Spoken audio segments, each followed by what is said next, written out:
Hi, I'm Lucas, And I'm Brian. and this is the Quax podcast.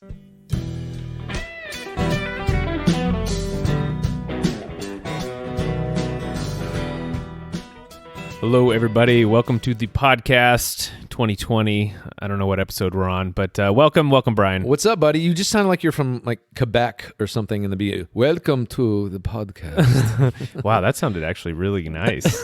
You should talk like that all the time. I would. Hello, Welcome. everyone. Welcome to the new year. But no, you just go deeper on it and just slower. Yes. Welcome to the podcast. Oh, man, dude, that is the voice right there. You are invited to a very special time I with like. Lucas and the Brian. It's very nondescript. I became Italian there at the end. I could do the Russian, Let's hear it. Hello, comrade. Hello. Hello, I like vodka. I know you do. Yes, we talk about vitamins, make very strong. We do talk about the vitamins and All right, we're being goofy. So what's going on, man? not a lot of dude. So this is going to be a news episode. Basically, we're just going to do a short one. We've been doing a lot of long ones, so we got some good interviews out there as well. So Cleanse the palate. We're going to do a couple cool news stories, and Brian wants to talk about the law of attraction. The Secret. He's a big fan. I'm a big fan. Big secret guy. So what's up? What's with the law of attraction? Are we starting here? Yeah, we're going. All right. Well, especially in the new year, not everyone, but a lot of people have resigned themselves or said they were going to start some new practices in their lives, new thought processes made manifest through behavioral changes. Yep.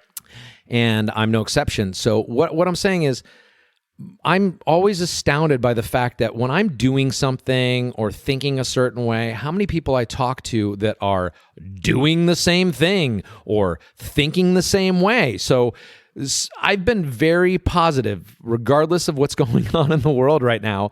I remain positive because I don't pay attention to media sources, good, bad, or indifferent. That's good. Steer clear, because guess what? There's nothing I can do. There's nothing you can do. So why watch a train wreck in motion or even a parade? Why? Just be where you are with yourself and don't worry about the outside world. So that said, law of attraction. I'm talking like a million. Okay, I'm also going to say that I've had my first caffeine since the new year. Great.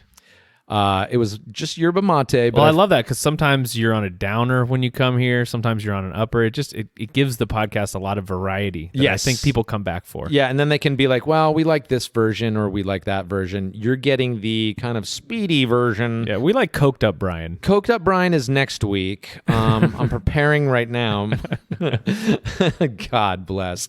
Okay, so anyways, law of attraction, in making new choices in a new year, it's astounding to me. Like, I'm back I'm doing the fasting again, the intermittent You're doing the fasting. intermittent fasting. I did fall off the wagon a bit during the holidays, but Okay. once I got back on it, how good I'm feeling, how many people I'm encountering who are doing it or talking about doing it, how many people are just in the same kind of headspace that I am on a general basis. Yet when I'm down on myself, like right during the holidays, how many of those people, how many of the Eeyores come out of the woodworks, man? I mean, you do attract what you put out there. I think that is the number one law of the universe. I really do. Yeah. I think that we manifest, or at least have a hand in energetically creating some kind of connection or discourse, depending on where you are, with our fellow people, animals,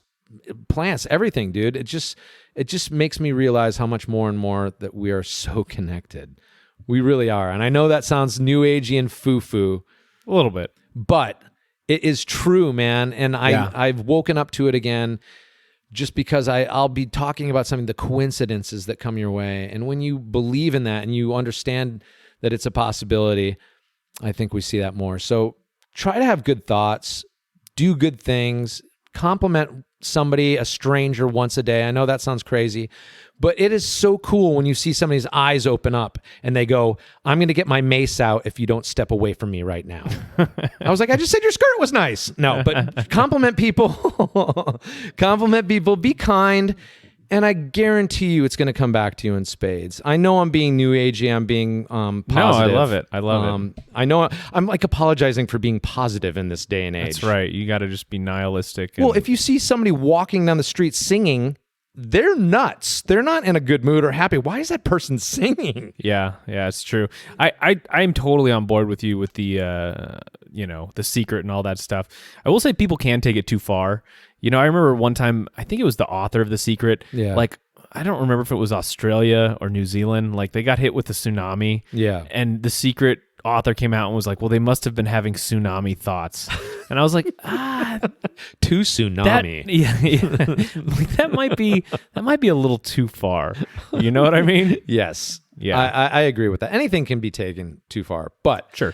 I think it's all personal too. It is this personal And thing. there's actually a psychological name for it. I can't remember what it is right now. It starts with a C, but it's basically where you think of what you're going to see, and all of a sudden you start seeing that everywhere. Right. And so it's like, if you think of the number 7, all of a sudden all you're thinking about is 7. You just start seeing 7 everywhere. Totally. And it isn't statistically accurate. It's a perception thing, but happiness is not a statistical thing. Right. Happiness is a perception thing. So you can actually use that to be more happy and satisfied with your life. Right. But that's why we use science, because science is divorced from that, and so you can actually get statistical data, and somebody who's like, I'm looking for the virus and it causes everything, and right. those guys who have like mono or whatever causes every disease, or Epstein-Barr that causes everything, you know, and this is that process in a negative way. Do you believe in manifestation? Like, we can actually manifest totally our thoughts into reality or material? I do. But I think there's just limits to it. Right. And what those limits are, I would probably be surprised. I don't know. See, this leads me into and we're getting very heavy here, but solipsism is something that I've looked at, because it's the argument that, pardon me, nothing is quantifiable but your own perception. Yeah, I'm aware of solipsism. Well, not everyone is. So it's just very interesting to me, because that is true, and if that's the case and you're manifesting everything, which is weird, which is by and large essentially a dream. Yeah. And I think that's painting with broad strokes. That's basically saying you're God, I guess, in a way. Yeah, I mean, in sales, I deal with people who are solipsistic, like, unconsciously. Yes. And when you sell to them and when you talk to them, you have to put everything into terms that affect them. If it doesn't affect them, so smart, dude. They aren't interested in it at all. And so you when you're talking to them, you kind of get subtle hints when you start talking to them that you're dealing with an individual who's like this, who just turns off. You can literally see their brain turn off as soon as you start talking about something that doesn't apply to them. Right. Then from then on, you just have to, everything you talk about has to affect them in some way. So it's like an egoist is the same thing as solipsist in a way, an unconscious solipsist. Yeah, in a way. I think it's subtly different, but yeah. Okay. Because I've dealt with guys, especially who have big egos, and they're not quite solid. Because you can be solipsistic and not have a big opinion of yourself. That's true. You know what I'm saying? Like, you can actually feel really bad about yourself and think you're not very good, but you can still think everything affects you. Yeah. Well, see, that's a narcissist too, is big ego, low self-esteem. Oh, okay. Interesting. Like, I mean, you can, and this has been Philosophy 101 with Lucas and Brian. Yes. I like these deep combos. Oh, yeah, though. that's good. This is good stuff. But you have found some pretty cool stories for us to get into too. I do. Let's manifest that. Yeah. So the first article was by this Matt Stone guy. Have you heard of Matt Stone? Matt Stone from South Park? No. This is a dietary author guy. Okay, no. So I have not. He wrote an article called Blue Zone Bullshit. And I love it already. Yeah, and it's really interesting. So he's written a few good books on health, and he put this article out, and it's going to be in the show notes or whatever if you want to read it. So if you've never heard of a blue zone, it's a place in the world where the people live a long time, usually much longer than average. And Like there's life expectancy? life expectancy, Okay. correct. So like the one, well, I'll get into it, but there's been a lot of research looking at these blue zones and trying to figure out why people live so long. Okay. And much of the mainstream diet advice that we've heard, like the Mediterranean diet, it comes from studying these blue zones and determining that the food that they eat is aiding in longevity. That's where these diets come from. Oh, wow. Now, most people have heard of Okinawa in Japan, where there's, tons of 90-year-olds like still working and generally in good health. Well, Matt Zone basically debunks the whole blue zone theory completely, and it's kind of crazy. Because I've always heard Okinawa, the longevity was coral calcium based. Yeah, and there's some people that say it was the sweet potatoes they were eating, and I mean, there's all kinds of theories about why it is. So I think it's kind of crazy because I really like the idea of these blue zones where you're like in tune with your surroundings and you live a long time. But so anyway, in this article, first he shows that the actual geographic area that these people are living in matters very little. And so he cites Japan, which has the highest longevity of any country. I think their average lifespan is 83.7 years. This is pre-Fukushima. Continue. No, this is post-Fukushima. They're living to be 124 now. Yeah. But if you look at Asians living in America, they actually live longer in many places. So, for example, Asian Americans living in California have an average lifespan of 86.3 years. So it's genetic. Perhaps. So same in New York, same in New Jersey, handful of other places, Hawaii. So there's no magic in the actual place that they're living. Okay. All right. The next thing he shows, this is what really blew my mind. Basically, life expectancy and height are inversely correlated. So there was a big study called The Impact of Height and Weight on Lifespan, which showed that for basically an inch of height you had, you lose a year of life expectancy. I've always said that. Yeah. You don't see a lot of old, tall people. Nope. And remember, we're talking about averages here. So, some tall people live a little bit longer, et cetera, et cetera. And I don't buy the shrinking thing either. They go, well, that's because they shrink. They shrink 2 feet. Come on. They shrink all the way into the grave. Let's just be honest. What I'm trying to say is, you can't you can't look at your inch of height and be like, that's 1 year for you. I know. It's average. All right. But Japanese are shorter people. So what they're doing is they look at basically all the people who are 6 foot. They figure out on average how long they live. Then for all the people who are 5'11", and so on. All right, that makes sense. Yeah, yeah. So the crazy thing is, we always hear about how women live longer than men, right? Women live around 9% longer than men on average, but men tend to be about 8% taller than women, and this exactly accounts for the difference in longevity. Wow. So if you have men and women who are all 5'5", they have the same average life expectancy. Wow. Yeah, so controlling for height... That is amazing. And you never hear those studies. No, you don't. It's just women live longer. Nanny, nanny, boo-boo. Now, if you look at a blue zone like Okinawa, the people living there are 8 inches shorter on average than Americans. And they're super tiny people. So if you correct... they're like, Okay, let's... Super tiny. All right, they're not little people, but they're above... They're above that.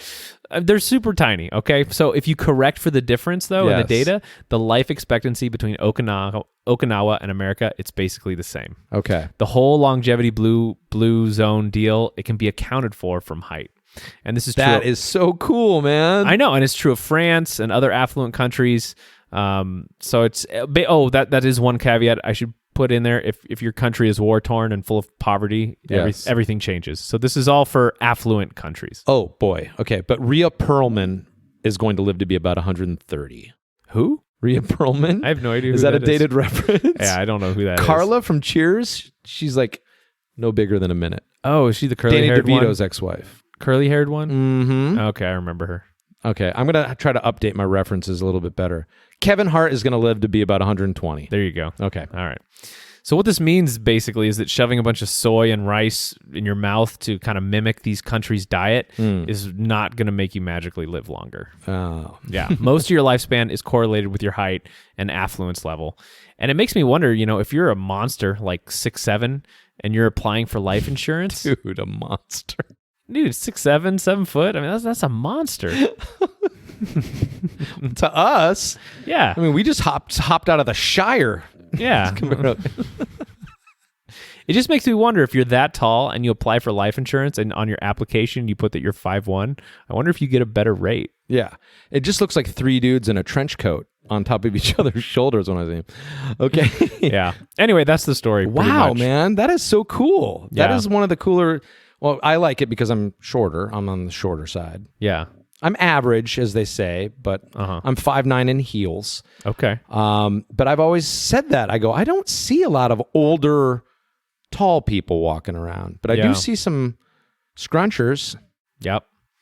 I don't know. It's a little disappointing to me. I mean, it's cool and it's disappointing because it's kind of like all the diet stuff out there. It just takes a little notch off of it. That's true. It just takes a little bit like, all those goji berries you're downing, they're not doing much for you. And I have been eating the coral calcium since I've been now, that's in the back of my head always. I go, Okinawa, they live forever. But what it does mean is that you can then focus on more important things like being affluent in your finances instead of reading up on all the newest diets. Dude, this to live has changed. This one's changed the way I see a lot of things. So I appreciate it, and I'm also horrified. Yeah. I mean, those tall people in your life, make sure you spend time with them because you never know.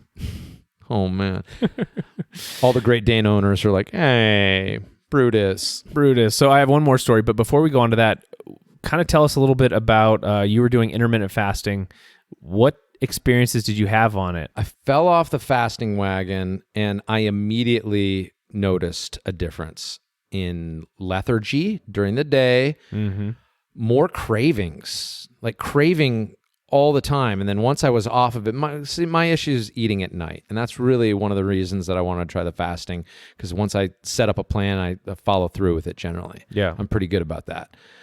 But during the holidays, all the crap that everyone was sending me and around the office and late night snacking got the best of me, and I fell off and felt terrible immediately. I mean, everything was happening. I looked bad. I was putting on weight immediately. I've been back on it since the new year, and within 2 days, I felt great again. My cravings had gone away. I wasn't going, I'm starving at 11 when it was, time to eat. I'm forgetting again. It's time to eat. So, yeah. But more importantly, with the exception of tonight when I've had caffeine, my energy levels have been very sustainable throughout the day. I haven't been crashing, haven't been going up, haven't been going down. I have been watching a lot of what I eat, specifically processed sugar, which can give you that false sense of, it gives you energy, but anyways, long of the short, dude, I've been back on it for a few days and, a week, and I feel tremendous. Yeah. Night and day difference. So it's really cool. I actually read some stuff about intermittent fasting, and if you do it, this was, I think it was a Mercola article. If you do it, it is good to take breaks on it, actually. Okay. And it's good also to vary your feeding window. Like sometimes you should only have a feeding window of 4 hours, and sometimes it should be 10. Yes. Like it's good to not just stick hardcore with one feeding window. I actually read about a guy who was like 4 hours feeding window for 3 days a week, and then the other days he was 8 hours, and then one day it was like 12 hours or something like that. I can get behind that. Yeah. And there was a lot of science behind it of going between this like resting and active state, and I don't know, it was really interesting. Yeah, because you're always on the edge of ketosis, when you're doing this, or at least your body thinks it's starving, or how, especially with how I've treated it my entire life. I've also read it actually can be good for your small intestine because it can help it clear itself out when you're not eating. Yeah. Yeah. Totally. And immune function too. I completely believe that this first sign of illness, stop eating. Because, and I've heard this from, even the naturopathic doctors at the store will tell you, so much energy goes into digestion that it's diverted from immune functions. So don't eat. Yeah. And then your body has so much more energy to work on the immune functions and getting better. And I have seen that in my own health. Yeah. What is that saying? Like starve a flu, feed a fever, or I don't know. There's starve some it all. Starve a cold, feed a fever, something like that. Or feed a cold. Feed a cold. Because I always think, starve feed a a cold. fever. When I would hear that. But yeah, so I think starve them both. Yeah. Okay. So the next interesting article I want to cover, it was called Contagious Emotions. Study suggests dogs mirror owners' stress levels. Yep. So Swedish researchers from Linköping University recently did a small study. It's Linköping. Yeah, I think that was too much rush in there. But yeah, that university, they did a small study. They looked at cortisol levels in dogs and in their owners. So they took 58 female dog owners who had a Shetland sheepdog or a border collie. Researchers took hair samples from the dogs and the owners in the summer and the winter and found that the concentration of cortisol levels went up and down in a synchronized way. Huh. Now, the owners who had higher cortisol levels and fluctuations had dogs which mimicked those stress levels, and the same for the owners who had lower cortisol levels and fluctuations. Yep. So then they went on to see if somehow these cortisol levels were basically because of activity levels or personality of the dog or something like that. Or law of attraction. Yeah, we're done with that. So they fitted the dogs. Fits in. I'm just going to say. All right. I attracted the story. Continue. All right. So they fitted the dogs with activity collars, and they found that the amount of activity did not change this cortisol synchronization. So, and what this suggests is that the activity of or personality of the dog did not affect its stress levels, but the human's personality and stress levels did. They also found was that the dogs who were trained a lot by their owners mimicked their stress levels even more than those who were not trained as much, suggesting that the hands-on training synchronizes the dog with the owner even more. Interesting. Yeah. The article goes on to talk about how it's the dogs that are influenced by our stress and emotions, but their stress levels don't necessarily influence us in the same way, and why that is. So they posit that for us, we synchronize more with other humans. So we have a social circle, we have family, friends, who definitely influence us, right? How we're feeling, stress levels, all that. But for our dogs, we're their pack. So they synchronize with us. Yes. Yeah. I don't know. I thought this was really cool. That's very cool. Yeah. I've always kind of heard how dogs take on our energy, help ease whatever suffering you might have in life. Dude, they take on personality traits of their owners. Yeah. I mean, it's crazy. And then sometimes appearance-wise, think of how many dogs look like their owners. That's not a joke. I mean, that's not just an Instagram hashtag. That's a real deal. Yeah. Have you ever had dogs? I grew up always having dogs. I do not have a dog at present time. What did you Remember, have? I was looking for a dog. My first dog was a Great Dane. And then we just had collies and shepherds, and dude, I always had dogs. Nice. Multiple dogs. Nice. Yeah, I loved them, but dude, I totally understand what you're saying. Yeah. We had a couple golden retrievers growing up. Then I got an Akita. That was a really cool dog. We had a Dachshund. They're a little bitey, aren't they, the Akitas? Akitas are interesting because they super bond with one person and like screw everyone else. Like Avatar. Yeah, basically like Avatar. It's like, I love you, but everyone else, I could give a rat's ass or whatever. Yeah. I mean, they're mean to everybody else. They're not personable. They're just, but to that one person, you are their thing. So you were the one person? I was the person. Yeah. So, and my mom a little bit too.